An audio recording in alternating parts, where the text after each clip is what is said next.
बघा student, खूप विद्यार्थ्यांना असं वाटते की कार्बन कंपाऊंड सर्वात जो आहे हार्ड चॅप्टर आहे आणि त्या बेसवर जे क्वेश्चन विचारले ते सुद्धा हार्ड राहतात, पण नाही. माझ्या ओपीएम नुसार सर्वात जर सोपी तुम्हाला सायन्सचे जे क्वेश्चन विचारले ते सायन्स वन मध्ये तर विचारले ते कार्बन कंपाऊंड मधले. ओके, तर तिथेही संबंधित आपल्याला क्वेश्चन दिला आहे मार्च 2024 मध्ये आणि कार्बन कंपाऊंडचे एकदम सिंपल इझी क्वेश्चन असतात ते आता आपण पाहणार आणि हा क्वेश्चन विचारलाय 3 मार्च मध्ये. चेक करा विद्यार्थी मित्रांनो, काय म्हटलंय, डिफाईन द हायड्रोकार्बन. हायड्रोकार्बनची डेफिनेशन विचारली आहे.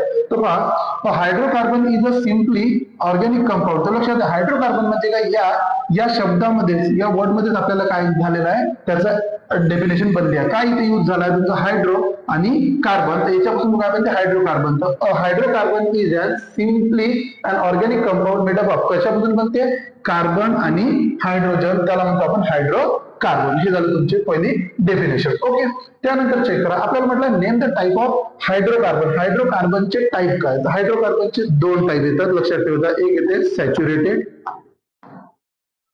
एक येते सॅच्युरेटेड, याला म्हणतो आपण, याच्यामध्ये काय येते सिंगल बॉन्ड, आणि एक येते तुमचा अनसॅच्युरेटेड, याच्यामध्ये येते double bond and triple bond. काय, name the type of hydrocarbon, कोणता आहे, saturated and unsaturated. Okay, third question दिलाय, name 2 carbon compound use in day to day life. जे आपण डे टू डे लाईफ मध्ये यूज करतो ते 2 कार्बन कंपाऊंडचे आपल्याला नाव पाहिजे. मी तिथे जास्त लिहिले, चेक करा.